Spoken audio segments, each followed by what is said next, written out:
Bismillah, alhamdulillah, assalamu alaikum wa rahmatullah. Të nderuar përcjellës të emisionit Sfida, ne lajmërojmë përsëri drejt për drejt për ju në kanalet tona digjitale.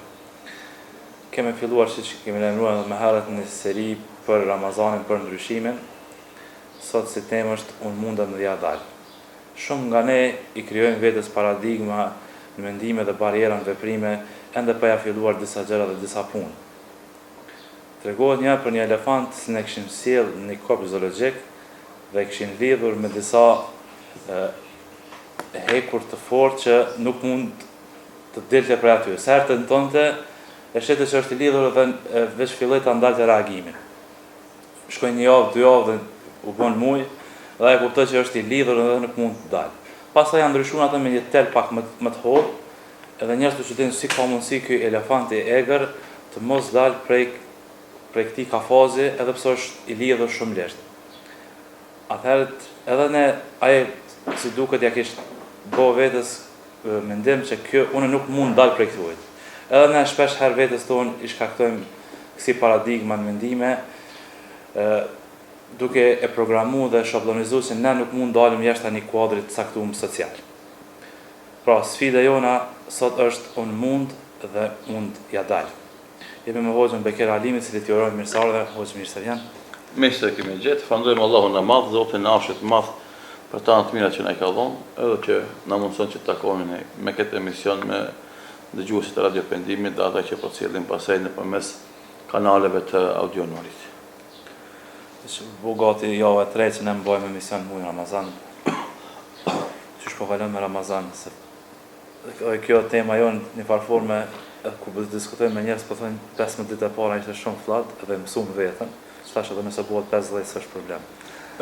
Fakti është që Ramazani është një prej momenteve ku del shesh ajo, do thotë thyrja e kufizimeve që njeriu bën vetvetes. Tregimin që e përmende, e kam përmendur një prej ligjëratave, ai ka marrë luanin klish të vogël, e ka marrë në xhungull dhe e ka sjell. Duke u rit ky elefanti e ka lidh me zinxhir me një top të hekurit të madh mes, që ai të rrotullohet në oborin e tij që e ka. Dhe duke u rit luani ky elefanti, faktikisht në këtë rast kur bëhet elefanti i madh, as topi i hekurit nuk e nal, sepse është më i fuqishëm se topi i hekurit. Po pas një kohe ai e ka lidh me një top drurit. Veç mendon ky se është i lidhur domodin me zinxhir për top të hekurit. Edhe pse ka bëu pas elefanti, do thotë me tonelata me pesh, ka lëviz vetëm në suazat të asaj hapësirës që është dhënë. Ramazani vjen edhe i thën këto barriera, këto kufizime që njeriu vënon vetvetes. Shumë njerëz para Ramazanit i kam dëgjuar duke thonë si do ta agjërojmë Ramazanin. Afu do të mund ta durojmë domosdoshmë agjërimin e Ramazanit. Faktikisht kanë filluar psiqikisht të vendosin vetvetes barriera, se është një adhurim i vështirë, vjen qershorin korrik, është temperatura e lartë dhe është e vështirë. Andaj, fillimisht kjo është gabim si çasti, sepse njeriu i mençur, njeriu pozitiv, është ai i cili do thotë vazhdimisht e përgatit vetveten që mund t'i tekalon barrierat dhe t'i thënë kufizimet e panevojshme. Andaj thuhet unë mundem. Dhe njëra prej udhëzimeve të psikiatrëve dhe psikologëve është që ta bindesh vetveten ti se unë mundem ta bëj një gjë të tillë. Nuk është e pamundshme për mua që ta shton vullnetin për të marrë iniciativën. Dhe neve si musliman, do thotë gjithsesi kur e kemi parasysh edhe ndihmën e Allahut subhanahu wa taala, atë themi na gjithsesi mundemi, e kam obligim dhe do ta kryej sikurse duhet këtë obligim. Edhe pse feja islame është fe që përputhet me natyrën e njeriut dhe e përgatit njeriun. E kemi përmendur në disa prej emisioneve, jo rastësisht për muaj vend që më shumë të agjeronte pejgamberi sallallahu alajhi wasallam është muaji Shaban, që vjen para Ramazanit. Pse? Është përgatitje psikofizike. Edhe fizikisht trupin e adapton, po edhe psikikisht e përjeton momentin e agjerimit, domethënë para Ramazanit. Që kur vjen Ramazani ti je i përgatitur psikofizikisht dhe mos i qasësh se një adhurim që është për ty vështirë ose është pengesë që nuk mund ta kalosh atë. Dhe për këtë shkak të gjithë na kështu do ta pritëm edhe Ramazanin. Në anën tjetër është ndihma e Allahut që ndihmon një besimtar që nisma të mbarë, dhe kjo është një porosi shumë e madhe, jo rastësisht të gjithë njerëzit, për shembull sidomos në Ballkan, por edhe më gjerë, Allahu i Madhërisëm ja 15 ditë e para i bëni shumë të freskëta, që është lehtësim, e ke nisni me agjëru, pa marrë parasysh a është fllak, a është nxehtë, Allahu ta freskon, që këtë iniciativë të mbarë ta ndihmon ta bësh sa më lehtë, që mos duket vështirë edhe mos ta losh. E them në muhabet të lirë, freskia e Ramazanit, sa është do thot element pozitiv se të gjithë i gëzohemi, është edhe një lloj elementi i ngjalljes së një frige të dobësisë së imanit që kemi ne. Sepse Allahu i madhërisht kur e shef se na jemi të dobët, edhe ndoshta dikush prej neve për shkak të temperaturave të larta dhe ditës së gjatë, nuk e agjeron Ramazanin, të cilin e agjeron dhe kur ishte dimër, shkurt edhe freskët. Dhe për këtë shkak ja freskon atij që ai të vazhdon me agjerim. Do thotë kjo Allahu shef tek ne dobësi e na ndihmon, se po të ishim na do thotë më të vendosur, atë nuk do të na e freskonte kohën, sepse është sigurisht çuditëse që në mes të korrikut janë temperaturat në 20. Është çuditëse, nuk është domosdoshmë normale, sipas do thotë asaj përvojës së njohur domethënë të klimës në këtë periudhë kohore. Dhe për këtë shkak tham unë se e kemi kaluar na let, jemi adaptuar. Gjithashtu është e vërtetë dhe se fundi fundit i vendosur i qoftë 50 temperatura, qoftë domethënë 20, ai ka më agjërua, normalisht me agjerim ditë të freskët është më lehtë, në agjerim ditë të nxehta është pak më vështirë, po sipas vështirësisë vjen edhe shpërblimi në anën tjetër, do thotë, edhe ajo është një prej drejtësisë së Zotit, i cili ja shpërblen secilit sipas mundit të vet, të cilin e jep ose lodhjes që e përjeton gjatë agjerimit të muajit bekum të Ramazanit. Shumë burra dhe shumë gra kanë arritur sukses, pa më parasysh racën e tyre apo pamjen e tyre. Dhe neve si sfidë sot na shfaqet të një muslimani modern ose muslimani bashkohor, sa mund në emrin ton të avullosim diku në për epitafet të larta apo në për tituj të mëdhej, a mund ne të jemi një model i mirë për të tjerë. Shikoj si është puna. Fillimisht na flasim për vullnetin. Unë mundem, do të flasim për vullnetin. E dyta flasim ose para vullnetit flasim për vetbindje. Pastaj flasim për veprimin. Do të na kemi fazën e parë, fazën e botën e mendimit. Fatkeqësia e madhe është se një pjesë e madhe e trive tanë as nuk mendojnë të bëjnë ndryshime. As nuk mendojnë të bëhen të spikatur. As nuk mendojnë të bëhen me ndikim. As nuk mendojnë të bëhen të famshëm. Hiç. Thjesht do jeton sot për sot, h për h, moment për momenti. Ata që mendojnë, pastaj u mungon vullneti, ju mungon iniciativa. Dojnë ata mendon të bëhet i famshëm, me ndikime, me emër që do të përmendë gjithandej, mirë po do të dikush t'ia bën gati e vetëm atij të del përpara emri. Edhe kjo do mund mungesa e vullnetit, iniciativave. Pastaj do thotë vjen puna e veprimit, që normalisht këtu është edhe më pak. Nëse kemi pak te kategoria e parë, edhe më pak kemi te e dyta dhe shumë më pak kemi te e treta. Se mund gjemi ëndrrimtar, të cilët ëndrojnë të bëhen të famshëm, po pa iniciativë, pa vullnet. Edhe kemi njerëz që kanë vullnet, mirë po pa punë. Mashtrohen me prolongimin, për shembull. Jo sot, sikur se kemi një djem të ri, student të mirë që i kanë kryer provimet, është në fazën e diplomimit, do ta vën diplomën, për shembull, edhe zakonisht edhe një javë, edhe 10 ditë, edhe një muaj, edhe 2 muaj, edhe mbetet i zgjatet, për shembull 3 vjet i ka zgjatë fakulteti, edhe 3 vjet i zgjat diplomimin. Pse? Se ka prolongim. Sikur se ndodh për shembull në shumë punëtor në seksione të ndryshme thirrjes islame për shembull, e kanë detyrë sot ta kryejnë, e prolongon për ne, sepse për shkak të ndjes për të pirë një kafe, për të bërë një muhabet, për të kënaqur pasionin e tij, e vonon punën, pastaj miku i tij do të kërkon përgjegjësinë, edhe nuk e gjen përgjegjësinë, ai fillon të arsetohet me lloj arsetime, po prolongimi ishte ai që e solli atë do të turpënohet në një moment të caktuar. Andaj edhe këta, nëse janë më shumë se këta, do janë shumë përsërish e punëtorët janë edhe më pak. Andaj neve kemi nevojë të ndërtojmë një individ i cili ka ëndra të mira, iniciativa të mbara dhe vepra të suksesshme. Këta njerëz, po, gjithsesi ata mund të bëhen njerëz me famë, me ndikim, njerëz domethënë që kanë arrit domethënë nivele të larta të qëllimeve, të realizimit të qëllimeve të tyre. Është interesant se Allahu i Madhërisëm është shumë i drejtë. Inna Allah la yudhi'u ajra al-muhsinin. Allah nuk e humb shpërblimin e bamirësve. Dhe si Allah është absolute, se cilin ka për ta paguajtur për mundin e tij.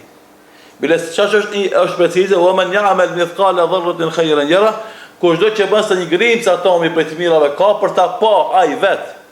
Qoftë në dunjë, qoftë në jetën e varrit, qoftë ditën kur para Allahut. Wa man ya'mal mithqala dharratin sharran yara, dhe ai që bën sa një grimc atomi punë të keqe ka për ta pa, qoftë në dunjë, qoftë në varr, qoftë në jetën pas vdekjes. Andaj secili prej njerëzve që punon, ai del në skenë. Për shembull, na tash kemi një mundësi ku aftësitë tona dalin shesh nëpërmes rrjeteve sociale. Shembull, X personi po ta thrasësh debat publik, nuk e ka atë guximin ose nuk e ka atë fuqinë e artikulimit të mendimit vet, edhe nuk bëhet interesant. Mirë, po fuqia e shprehjes së tij në rrjetet sociale e bën figurë me ndikim mendimin e një rrjetit të caktuar. Edhe na sot për shembull atë përjetojmë vazhdimisht për çdo ditë. Njohim personat X që si kemi njoftur më herët, me qëndrimet e tyre të urta, të mençura, analizat e tyre të thukta, përfundimet e tyre domethënë të sakta, të logjikshme, na bëjnë që të respektojmë ata, të duam dhe të nderojmë ata.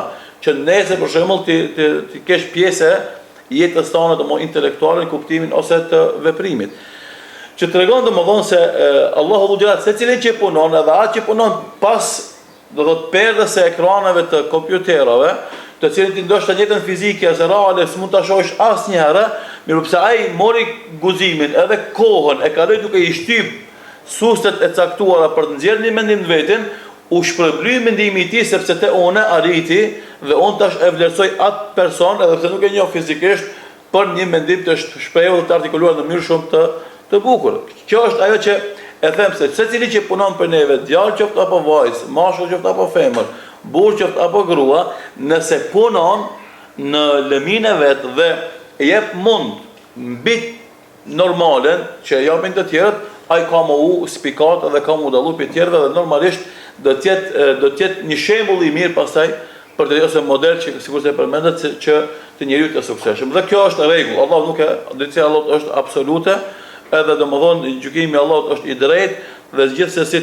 të gjithë ata që punojnë, kushdo që punon në këtë botë, qoftë për kauz të saktë apo kauz të gabuar, Allahu ka për ta shpërblyer për mundin që jep. Ai që lufton për kauz gabuar, sipas punës ka më shpërbly. Madje edhe mafiozët e mëdhenj të botës, ata që janë inteligjent edhe punojnë për kauzën e tyre të gabuar, ata sundimin e grupit mafioz të tyre e kanë më të gjatë. Andaj për shembull kush i studion këtë lëmie, kupton mirë se ka një logjik speciale që përdorin ata, ka një angazhim ekstra të madh që përdorin ata dhe arrin për shembull të zgjat jetën e familjes mafioze të tyre për shembull dekada më radhë. E mos flasim për grupet që mundohen të punojnë për kauza të mbara dhe të mira. Edhe atyre Allahu ka më ndihmuar edhe më parë sepse kauza tyre është e drejtë. Mirë, po nëse ata janë dembela, nëse ata nuk sakrifikojnë, nëse ata nuk ofrojnë, atëherë normalisht se nuk ka mundësi ai në botë do të emër që do të spikatet ose një model që do të ndiqet apo një njerëz që do të lë gjumë të veta tek mendimi i tjerëve, tek jeta e tjerëve apo tek veprat e tjerëve. Ka njerë kur përshën ndryshimin që për të vetja dhe tek tjerë që përshkon në fazë shumë ka dalë atëherë të dhaj për do shprohet. Kjo është njëra për sfidave në cilën ballafaqohet njeriu në udhëtimin e tij drejt ndryshimit apo drejt vetë dëshmimit. Procesi që shkon shpejt apo ngadalë varet prej shumë elementeve. Normalisht një pjesë janë subjektive, sa e ke kuptuar ti qëllimin, fisnikrinë e qëllimit për të cilën ti mundohesh, sa e ke zgjedh metodat e sakta për të arritur të qëllimit që ti synon të arrish te ai. Po në anën tjetër ka mundësi me pas edhe elemente objektive që pengesa më qenë prej tjerëve. Edhe nuk varet ajo prej te, thjesht është jashtë dëshirave tuaja ose mundësive tuaja. Po si do qoftë, do të momentet caktuar më qenë sprov prej Zotit, nga datësia në curi, që për të kuptuar sinqeritetin tan, a thuallë të ki për një më këtë punë, e ke me qëllim me sinqeritet të madh apo thjesht e ki për mod, që themi na në gjuhën e lirë, pasi që trend është tash për shembull thjesht i këtill, edhe unë po futem me trendin, edhe pse nuk jam shumë i bindur në këtë parim ose në këtë qëllim që synoj të arri. Edhe e turia ngadalë këtë rast bëhet sfidë dhe sprov për ty për të pa a e ke ti për një më apo nuk e ke. Nëse ke për një më, ti do të mundohesh të eliminosh të gjitha pengesat që të pengojnë të ecësh shpejt, qofshin ata subjektive nga vetë ti apo objektive nga rrethanat se gjindesh dhe e përshpejton procesin ose e curin drejt realizimit të qëllimit. E nëse nuk je i bindur, atë do të vazhdon, ajo të bëhet sfidë e madhe për ty, e cila ndoshta do të bëhet shkak që ti krejtësisht të ndalesh nga udhëtimi në këtë rrugë dhe ta lësh të rësisht domodin procesin e ndryshimit ose procesin e domodin ofrimit të asaj që është e dobishme nga ana jote për rrethin dhe shoqërinë ku jeton ti. Dhe për këtë shkak pejgamberi sallallahu alaihi wasallam në hadithin që transmeton Imam Muslimi sa e tij jep një përshkrim shumë interesant të ecurisë së grupeve të njerëzve për kauza të drejtë. Dhe se kjo ecuri do të ketë pengesa. Pengesat mund të qenë nga vetë lloji, po mund të qenë edhe nga jashtë.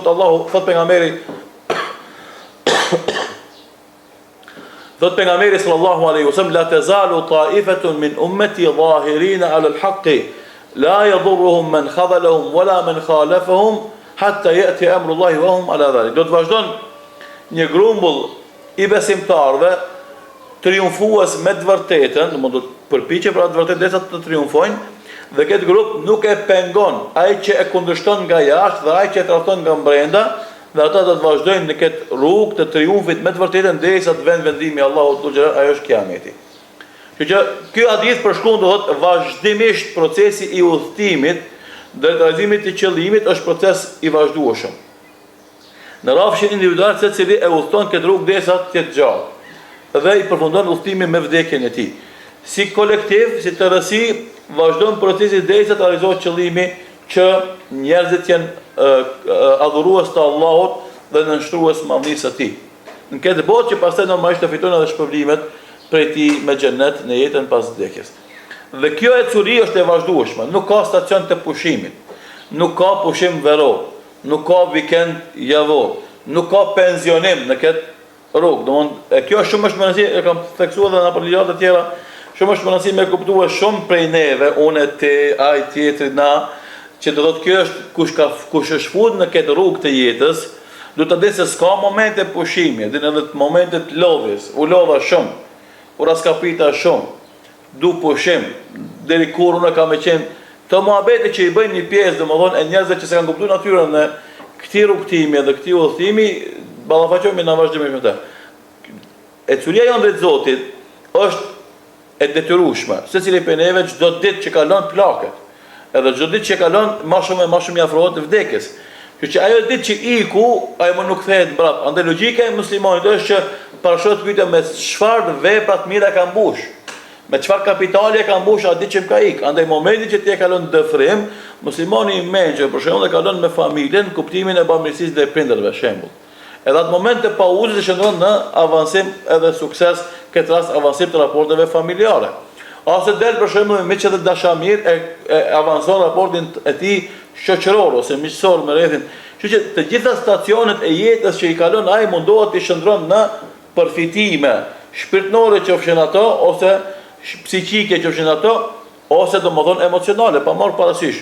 Normalisht ose materiale, pa ajo është temë tjetër për cilën nuk kemi duke fol na.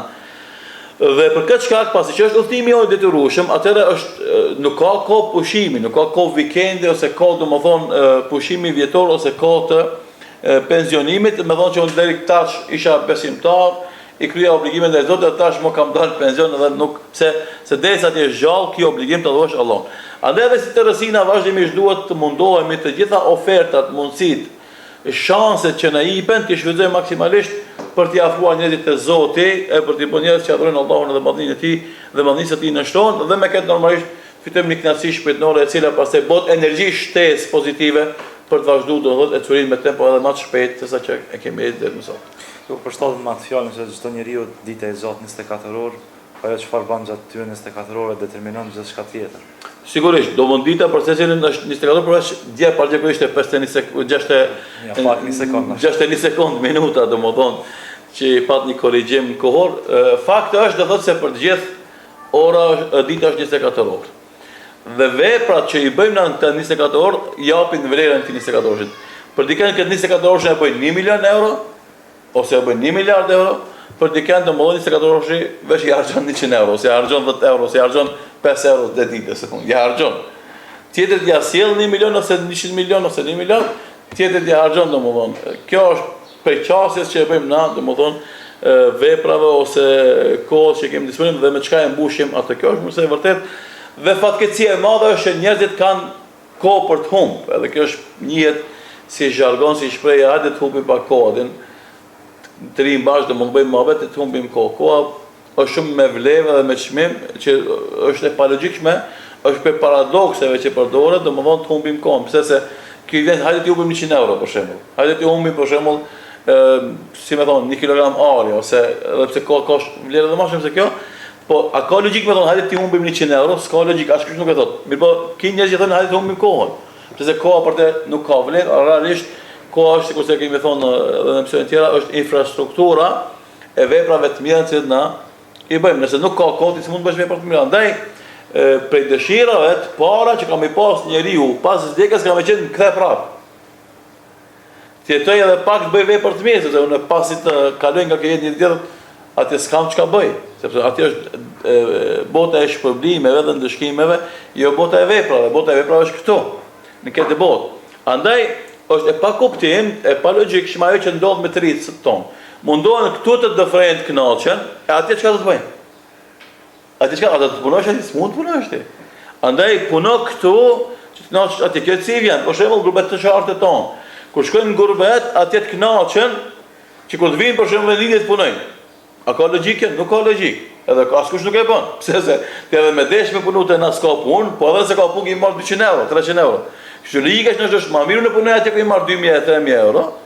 E kur vi këtu një muj pushim, po shek kënaqja me 5000 euro që harxoj gjatë pushimit, se kam lek për marrxhu. Edhe kjo botë është vend i punës, ahireti është vend i shpërblimit. Andaj këtu të me punu atje më kënaq. Tonë të bëjnë kundër, këtu do më kënaq, djemt edhe të rritet tonë, dhe vajzat edhe të reja tona, e atje çka kemi po pastaj? Si të kënaqesh tek këtu, se kënaqesh edhe atje.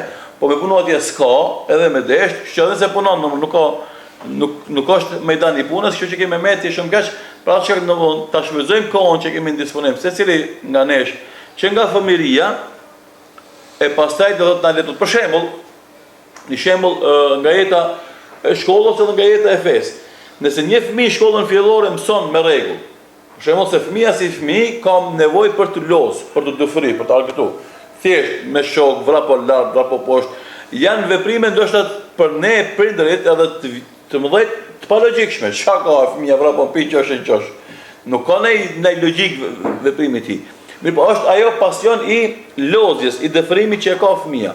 Nëse ai për shembull gjithë kohën e kalon në dëfrim dhe argëtim dhe lozje, dhe nuk mëson, normalisht ka me met, nuk është mundaj notave. Ai nota është rezultati. Ai ka me met i mangat në turit që i duhen atij. Dhe shkollën e mesme, ku të vjen, ka me psu, ka me vujt mungesën e mësimit fillor në shkollën e mesme. Dhe të duhet mund shtesë. Nëse edhe në shkollën e mesme vazhdon njëtin avans, sikur në fillore, më shumë loz dhe fren argëtos se sa mëson, kur të çdo fakultet do ta pson, do ta vuan mungesën e mësimit të tij në shkollën e mesme, se duhet mëson shumë më shumë atje për të marrë një notë kalimtare. Dhe kjo kam i vazhdo kështu. Mund çdo ditë që e ke kaluar ti pa ja dhënë hakun, ka me ta vështirësu ditën që vjen mas. Edhe kjo kam shkuar të vështirësu derisa, edhe kështu ndodh, zakonisht një pjesë e madhe e fëmijëve që nuk i vazhdojnë shkollimet e tyre, që nuk janë obligative, siç është fakulteti te na për shembull, janë për këtë shkak se i bëhet aty rondë me rond. Edhe tu i bë rond normalisht në fund s'kam nevojë për këtë, se nuk më shkon.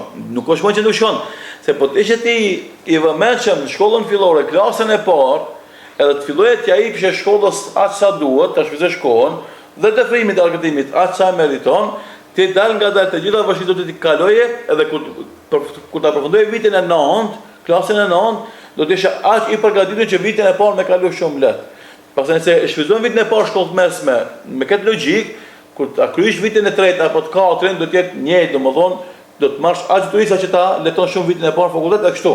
Çdo vjet shkon ta letu vitin tjetër që vjen mbrapa. Edhe kjo është logjika që fatkeqësisht një pjesë e madhe e jona, unë, ti, ai, krejt na nuk e shfrytëzojmë këtë logjik, po i presit na grumbullohen punë. E pastaj mundohemi këtë i zgjidhim për një herë, normalisht aty kena mi zgjidh ndoshta. Një pjesë kam milon keq që pas zgjidh, kam u dorëzu kam unë s'po muj, por një pjesë kam zgjidh, po kam me pas mangësi. Kam pas mangësi, ose në fillimin e produktit, ose në mesin e produktit, ose në fundin e produktit kam pas mangësi. Edhe ato mangësina vetë kena mi po dhe kena mu judhnu, pastaj mirë po, Faja është këtë se na nuk jemi konstant në ndarjen e detyrave dhe në realizimin e tyre. Dhe kështu është edhe njeriu, domethënë, ai që jep përparësi pasionit edhe dëfrimit në filmit para detyrave dhe përgjegjësive, ai ndoshta për momentin ka më kënaqsh, kanë më grumbulluar aty detyrat deri në fund, ja kam i kry shkelë shko, ja kam i lënë pa ky hiç, ka thonë se unë s'po muj më mi kry ato. Ne bëjmë një pauzë shkurt pasi që në Ramazan është lodhëm më shumë. Tekniku Hasani besoj është gati për një ilahi, e të nderuar dëgjues dhe shikues, vazhdoni të jeni në valët e Radio Pendimit dhe të ndjesni emisionin ton në YouTube. Përshëndesim edhe Sunën kameramanin. Të nderuar dëgjues, ne lajmërojmë përsëri pjesën e dytë e emisionit Sfida, ku po trajtojmë temën unë mundem dhe unë ja dal. Te emisionin e këtare përmendën një udhkryq interesant, udhkryqi mes karrierës dhe fesë. A është rëndësishme në ndryshimin... Nuk është feja, kauza. Kauza, okay. Po, sepse kauza nuk është fetare, nuk është edhe jo fetare. Që nga të rastë ja? Se cilë njeri do thot për të arrit kauzën e ti, duhet me sakrifiku. Nëse nuk është i ka shumë me sakrifiku, ai s'mund do të më realizu kauzën e ti. Karriera në këtë rast, shpesh herë të shumë njerëz bëhet pengesë. Edhe kjo ka të bërë me egocentrizmin, si dukuri cila është në rritje të shumë njerëz, tek konformizmi, që është gjithashtu dukuri e një pjesë të madhe të njerëzve, dhe të qenurit interesgji. Njerëz që interesin ti personal jep përparësi para interesit kolektiv. Këto elemente do e pengojnë këtë njeri që të jep mundin e tij për kauzën e tij. Kauzat mund me të jenë të ndryshme. Për shembull, ambientalistët kanë kauzë. Kauza e tyre është që të mbrohet natyra e gjelbërt nga keq përdorimi i industrialistëve të mëdhenj të botës, që ndodh realisht.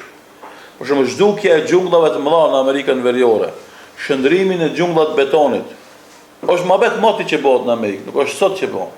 Ai ka kauzë, dhe ai për këtë kauzë lufton. Për shembull, na jemi dëshmitar të rasteve të shumta në gjykatat më mëdha të Shtetit Bashkuar të Amerikës mes ambientalistëve dhe industrialistëve. Kush fiton është papet tjetër aty, sepse sot si them populli parja që nuk i përpjet, mirë po ai lufton për kauzën e tij, edhe pse ai i kushton atij kërcënim me jetë, kërcënim me punësim, mungesë punësimi, shumë sene. Mirë po ai ka kauzë që ta mbroni jetën, jo vetëm se do të jeton në xhungull, jeton në një vend për shembull malor, ku është i mbrojtur nga ai rrezik. Mirë po ai e bën këtë sakrificë për këtë votë. Tash ne flasim për shembull për besimin, që si kauzë ime, se unë dëshiroj që njerëzit, edhe nëse për shembull jetojnë në një ambient të helmuar, të kontaminuar, për shembull në aspektin material, që ta mbrojnë nga kontaminimi i jetës shpirtërore të tij. Tash ai ka kauzë dhe unë kam kauzë. Kauza jeme është që ta mbroj ambientin shpirtëror të individit, që mos lejoj ai në luksin më të madh ekonomik dhe shoqëror të bën vetvrasje. Siç ndodh në botë, për shembull, sepse shpirti i tij është i kontaminuar, është i helmuar, dhe në momentet e caktuara kur ai merr vendimin e durimit, ai se ka atë element të gdhendur në botën e mendimit të tij, dhe ai nuk ka mundësi të banduron, se është mësuar këtë lehtë, këtë shpejt, këtë me njofshëm, me ndërhyrje të pareve të familjes e kështu me radhë, kur ballafaqohet në një moment të vështirë kritik, ai se ka durimin edhe çka, duke qenë në jetën rinore, kushtet materiale shumë të mira, kënaqësit në kul, ai bën vetvrasje. Që mos ndodh domethënë vetvrasja e tij si veprim, do të i marrjes së jetës për shkak mungesës së durimit, unë luftoj që jeta shpirtërore e tij të jetë e mbrojtur nga ky kontaminim. Ai tjetrin për shembull e mbron jetën fizike, organike të njerëzve nga kontaminimi biologjik, material të mund jetës atmosferike. Andaj kauza është shumë më e rëndësishme, se kauza e mban botën. Njerëzit me kauzë janë ata që e marrin botën. Edhe kjo të bëhet në thotë pjesë e edukimeve tona që i japim njerëzve, secili në lëmin e vet. Mos me leju që kur kauzat zhduken. Për shembull, ne si shqiptar, kauza për vetvendosje, kauza për liri kombëtare, kauza për atë, domethënë, të përbashkët shqiptarëve, të njerëzve do të autokton në këto vende, ka qenë ajo që e ka marrë shpirtin gjallë domthonë të shumë brezave. Dhe sakrifica sublime e madhe e tyre ka qenë ajo që e ka marrë gjallë pastaj kauza. Edhe kauza do të marrë gjallë me sakrifica. Njerëzit që janë karrierista, janë interesia të smojnë me sakrifiku për kauzë dhe të smojnë me pas kauzë, as smojnë me ushqy kauzën. Edhe pastaj sfidat që vinë këtë drejtim janë të dy kajeve, sepse edhe këtu ka një keq kuptim. Njerëzit mendojnë se sfida e kauzës janë vetëm turistnit, presionet. Po, ajo është e para që ndodh. Mi për shumë raste, pengesat në rrugën e kauzës janë edhe joshet, janë edhe ofertat, janë edhe subvencionet, janë domthonë edhe mirësi që u jipen. Edhe na kemi njerëz që në rrugën e kauzës kanë qenë gatshëm të rezistojnë turistnive, burgjeve, kërcënimeve, rrahjeve, torturave, maltretimeve.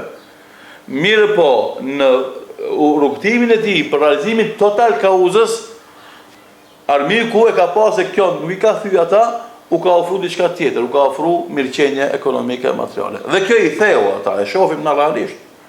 Dhe ai e ndroi diskursit dhe ai e ndroi më kauzën. Ai që luftonte për bashkim të rojeve kombëtare, tash s'është i gatshëm as atë copë të trojeve të kombëtare tamam si të rësi. Është i gatshëm domthonë ndan copa vetëm vendi ku e ka karikën e vetë dhe pasurinë e vetë dhe pushtinë e vetë, ta mban ajo i mjafton atij. E kjo ishte do thotë qëllimi i sqarimit të kauzës, se kauzat janë vëllëshme, po një popull që s'ka njerëz idealista, të cilët janë gatshëm të flijohen për kauzë, të ushqejnë kauzën me sakrificat e veta, ai popull shumë shpejt domthonë të interesohet edhe do thotë përfundon. Të arritja në karrierë, unë në disa përdu me cek që a duhet kemi dertën e halalit apo edhe nëse bëjmë ata që njerë jurisprudencën e islamit si haram, s'është problem. Po tash kjo ndërlidhet me këtë, edhe karriera, se duhet këtë ta theksim, a është krejtësisht gabim të arrish sukses karrierë, nuk është krejtësisht gabim, asese. Nëse karriera jote nuk e pengon kauzën tone, është element që e ndihmon kauzën. Sepse kesh një pozitë të lartë vendimarrjes, të udhëzimit, udhërëfimit, me të cilën ti e ndihmon kauzën, kjo është mirë e më mirë.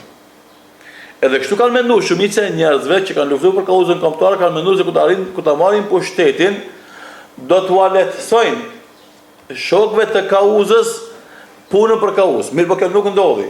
Kur ata e morën pushtetin, në vend se t'u lehtësojnë shokëve të kauzës rrugtimin drejt realizimit të kauzës, ata u bën të parët që i penguan.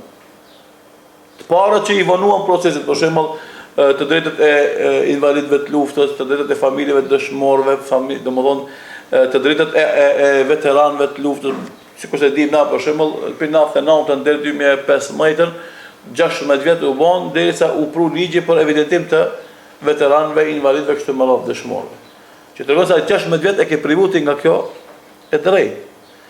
Kjo krejtësisht domthonë është kundërshtim me atë që është dashur ta bëjnë ata që kanë marrë pushtetin, sepse këtë rast ka arriti karrierë, ke qenë një anonimus i panjohur, sot je bën një figurë që fillojnë lajme dhe përfundojnë me emrin tënd. Dhe ke pushtet real të ndikimit. Dhe ti nuk arrite domthonë të lehtësosh shokëve të kauzës zbatimin ose realizimin e kauzës. Kjo tregon se ti domthonë je ose i pa aft, ose e ke ndryshuar ti, domethënë kauzën tone, ose i jep përparësi karrierës para kauzës, dhe këtë rast karriera të dëmton rrugën e karrierës dhe akuzohesh prej shokëve të kauzës se ti je tradhtar i kauzës. Nëse kauza thamë edhe një karriera e ndihmon kauzën, nuk prish punë, por aty lidhet edhe kjo që thatë ju. A me çdo kusht jo. Normalisht, ne si besimtar e kemi patjetër të jemi shumë të vëmendshëm që në ndërtimin e karrierës sonë të ruhemi haramit dhe të insistojmë në halal karrierë.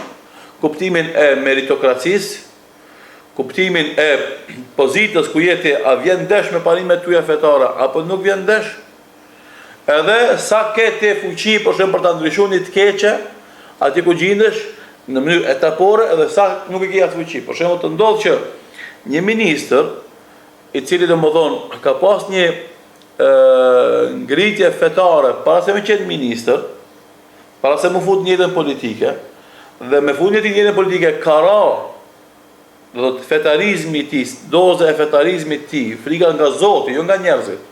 Raporti i tij me Zotin, për kushtimin ndaj Zotit, se s'ka nevojë të jep njerëzve llogari.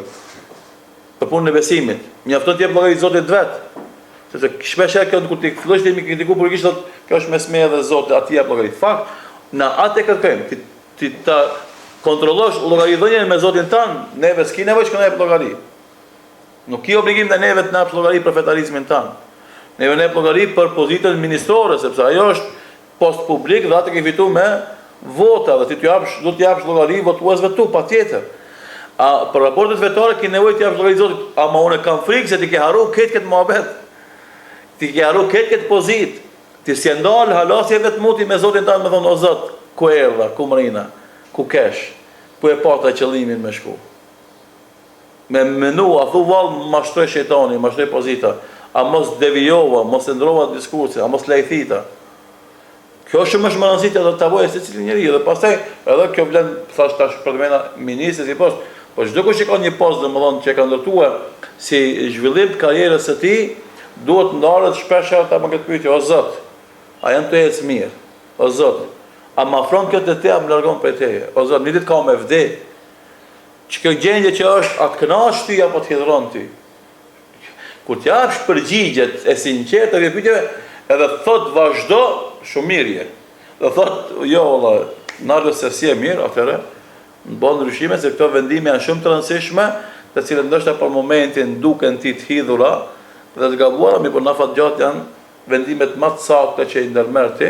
Për shembull, shpesh në apo qëm në aspekt mjekësor e kap gangrena edhe vendos mjeku amputimin e kamës apo gishtave apo. Edhe çka themi na domund e papranueshme pse gjymtohemi na, shëmtohemi. Sepse kështu që na ka krijuar Allahu jemi të bukur dhe tamam. Si ta amputojmë në kamën time. Ama çka themi, amputimi i kamës tonë është gjymtim për ty. Mirë po është ilaç për jetën tonë, se ti nëse sa amputon kamën sot, ti nesër ke me dek për shkak të përhapjes gangrenës.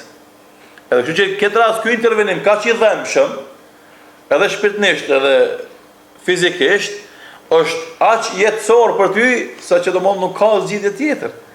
Dhe për këtë edhe ai vendim që kemi marrë me lonat post, ministror, kryeministor, çfarë ka për hir Zotit, sepse po e shoh se më largon për Zotit, edhe për drejtësisë, edhe për shërbimit të kauzës, edhe vatanit të, ajo ndoshta në momentin është e hidhur, është shumë e rëndë, shqetësim, presion, mirë po na fat gjatë, nesër, mas nesër, do të jesh shumë i lumtur, shumë i gëzuar, po edhe historia ka më shënuar se një akt shumë të saktë se kur e pa devijimin tënd ti u largove dhe u ktheve një hap mbrapa, po për të bërë pastaj shumë hapa përpara në kahjen e duhur, sepse çdo hap që vazhdon ta bësh në këtë kahje është largim nga kauza dhe nga Zoti jot, nga madhnia e Allahut xhelal, dhe normalisht çdo hap që e bën faktikisht të largon edhe më shumë, normalisht nuk je duke fituar asgjë prej saj. Në librin Zakoni 8 autori thotë se njeriu ka dy alternativa. Përdorimin e gjitha energjive për të arritur madhështinë ose kufizimin e energjive dhe bërjen e jetën normale. Këtu edhe parafërsisht ndoshta sillen shumica e njerëzve. Dikush ka vendosur ndoshta madhështinë dhe krejt munden ja për shkak, se ka disa që kënaqen me jetën normale duke arritur disa qëllime të caktuara. E kemi përmendur në shumë sharime këtë çështje. Fjala e Imam Kaimit rahimullahu taala, i cili ka thonë, edhe kemi postuar neve si sharim, thot Imam Kaimi rahimullahu taala, vlera e njeriut, thoshen të kaluame se vlera e njeriut den shesh me atë që e bën mirë. Andaj një mjeshtër, thuhet është mjeshtër i mirë nëse e kryen për shembull punën e tij me mjeshtrit për sosën. Një piktor është i mirë nëse ai piktori i bën të bukura. Andaj nëse e bën punën që e bën mirë, del vlera e tij në shesh. Mirë po thot, kam dëgju hoxhën tim, Ibn Taymiyyah rahimahullahu taala, duke thonë se vlera e njeriu del në shesh me atë që e synon, jo me atë që e bën mirë. Edhe thot kjo është më e saktë, kjo është kategori më e lartë. Nëse mjeshtria e dikujt del në shesh nëpërmes punës mjeshtërore të zanatit të vet, qoftë mekanik, qoftë morator, qoftë saldues, çka do qoftë. Atëherë vlera më e lartë se kjo është synimin ku e ki të arish. Andaj ajo pjesë e njerëzve që nuk harxojnë maksimumin e mundësive të veta dhe mjafton me jetën në standarde, ata janë kategoria e ulët e njerëzve. Sa do mjafton me atë që e kanë, nuk kanë synime të larta. Kjo kategori tjetër është ajo që synimet i ka të larta dhe i ngrit vazhdimisht. Andaj është udhtim ku çdo që arrin një cak mundohesh të arrish në cakun më të lartë. Për shembull, të jap shembullin e alpinistëve. Shembull, tash unë nuk i di emrat e majeve më të mëdha të botës, po e di se ka maje që janë 2000 metra, 4000 metra, 6000 metra, 8000 metra e kështu me radhë. Tash ai që arrin një maje për 2000 metrave, andron të arrin në majën për 4000 metrave. Ai që arrin në majën 4000 metra, andron të arrin në majën 6000 metra. Edhe ai që arrin në majën 6000 metra, andron të arrin në majën 8000 metra, nëse është Kilimanjaro, nuk e di se cila është Monte Everesti për shembull. E kjo është ajo logjika e jetës së njeriu, domethënë çdo kush do të synon lart e sipas synimeve të larta bëhet vlera jote. Kështu që këtu kemi një disproporcion shumë të madh mes interesave, synimeve të larta dhe angazhimit që e bëjmë na. Dhe për këtë shkak neve si popull shqiptar në këto vende fatkeqësisht pak njerëz të spikatur kemi. Sepse u kanë ra synimet dhe aspiratat në jo 0, minus 100. Në pjesë e madhe të rive me thonë, çka synon vëlla, çka kemi bëllë, s'ka. I vetmi synim që është më të madhe i pranishëm në mendjen e shumicës të rive dhe të reve është me dalë gurbet. Që kjo është ëndra me thonë 70% të rive tonë. Si të krijon kushte me dalë gurbet. Se ka humbë shpresën se këtu ai mund të vetë dëshmohet dhe mund të arrijë një sukses të theksuar i cili mund të jetë domethënë sukses i vërtet. Duke pas parasysh rrethonat e shkollimit, rrethonat e punësimit, rrethonat politike, shtetbërjes e kështu me radhë. Andaj themi përgjegjësia më e madhe për humbjen e shpresës dhe aspiratës rinjon nuk është e hoxhallarëve që për shembull shpesh ata apostrofohen si fajtor për shembull në radikalizimin e pjesës të shoqërisë tonë në aspekt fetar, edhe domodin pastaj do thotë i heshtin të gjitha këto probleme që janë të shumta të pranishme në shtetet tona, Shqipëri, Kosovë, Maqedoni, po edhe Lugin edhe Malzi domodin nuk përjashtohet në të pjesat lokale të pushtetit që kanë ata. Dhe kur e humb ti shpresën në aspektin e pjesës të madhe të nisë, që thanë kjo është një vlerësim i lirë, mund të jetë edhe gabim, mirë, por nuk besoj që është gabim. Jam shumë i bindur se është e saktë. 60% se komunikojmë me të rinjt vazhdimisht në rrjetet sociale. E shohim se shumica e tyre qëllimi më i madh njëri tyre nuk është bëhet me titull shkencor, nuk është arritur në një pozitë, domethënë me ndikim shoqërinë ku jeton, thjesht është dalë jashtë. Çfarë do koft forme? Edhe kur na kemi degraduar aspiratin e të rinjve në këtë nivel kaq të ulët, që është zbrazje biologjike e shteteve tona për cilë kemi derdhë në gjak, nuk di una ka dështim më të madh të ofertave politike se sa kjo që ndodh. Gjithë shtetet tona kanë me qindra mijë, për shembull në Shqipëri ka mbi 1 milion emigrantë jashtë shtetit, Kosova ka 500-600.000, ndoshta edhe më shumë jashtë shtetit, gjithashtu edhe Maqedonia ka me qindra mijë. Që tregon domosdoshmë se forca më e madhe vitale e punës, edhe që punon janë këtë jashtë. Ata që punojnë këtu mbrena punë efektive, me mirëkuptimin e fjalës punë, është një përqindje shumë e vogël, ndërsa 10-15% janë apo s'janë. Edhe çish kemi ndërtuar ti shtet real, shtet faktik, shtet të zhvilluar ku forcën punëtore këtë tek jashtë, edhe këto faktikisht mjaftohesh me në punës administrativ, të cilët janë në ora 8 në punë, edhe ka të dalin për puna, ma realisht ata punojnë për në orës 12 deri në ora 2, ose për në orës 11 deri në ora 2, realisht. Këtë koha tjetër është kafe, çaj, muhabet, përgatitje edhe për punë dhe përgatitje për dalë nga puna. Ora reale e punës është 11:02. Edhe të janë sfidat të mëdha, të cilat do të bëhen. Ne themi kundërta, synimet nuk janë të larta vazhdimisht. Edhe duhet përpiqemi të japim kontributin dhe mundin për të arritur ato. Duke i pas parasysh edhe sfidat, edhe pengesat, po kjo kërkon atë guximin e vet, domethënë sakrificës, edhe domethënë normalisht përjashtimin e shumë beneficioneve edhe komoditeteve që duhet t'i kemi normalisht për të arritur deri te ajo. Se fundi gjithë të vdesim, të Allah do na paguhet mundi, po edhe mirëqenia shpirtërore do të na vjen si rezultat i mirënjohjes, na vjen nga rrethet serioze të sinqerta të popullit tonë, si lavd për kontributin dhe angazhimin që e bëjmë.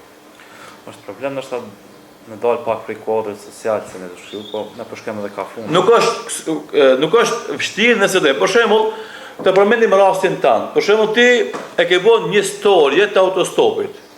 Storja e autostopit është rezultat i një mundit që nuk është jashtë se a ka qëllim, a ka përfitime, mirë po është një mund ekstra që është bo dhe është bo të bo një storje.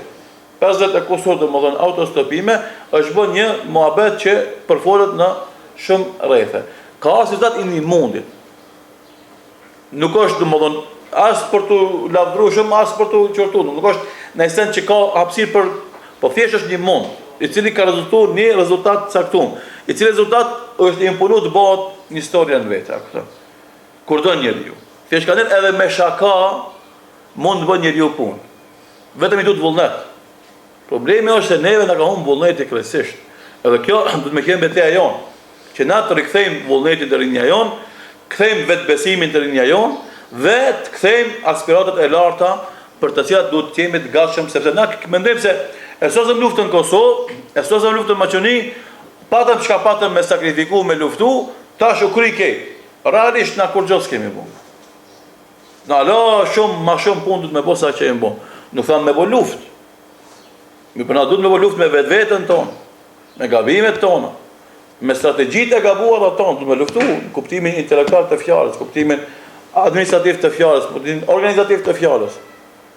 Edhe nëse na pjesa rinore që është duke u formuar, nuk i perceptojmë mirë këto gjëra, kam frikë të madhe se do të vazhdojnë domon kjo avaz dhe kjo amulli që gjendet, që fundi i saj është shumë i rrezikshëm për krejt qenjen kombëtare shqiptare, po neve si musliman veçanti në këto treve. Po për fund, nëse duam edhe për kushtohemi na mund m'ia dalë dhe më ndryshu për të mirë.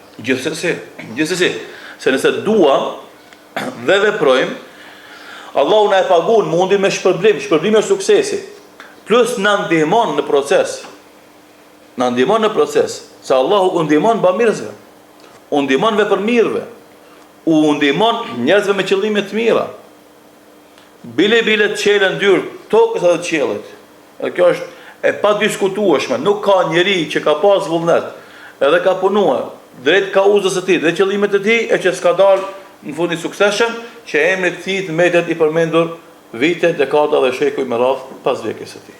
Po shpresoj që ishte pjesë e emisionit, shpresoj që ky emision kam i shërbiu dikujt si motiv për ndryshim. Gjithsesi është një projekt në gjuhën arabe, thotë gjithsesi fjalët mbeten fjalë nëse ato nuk shndrohen në vepra. Ose kemi shok e thotë fjalët janë femra, gjinia femrore, veprat janë burra, gjinia mashkullore.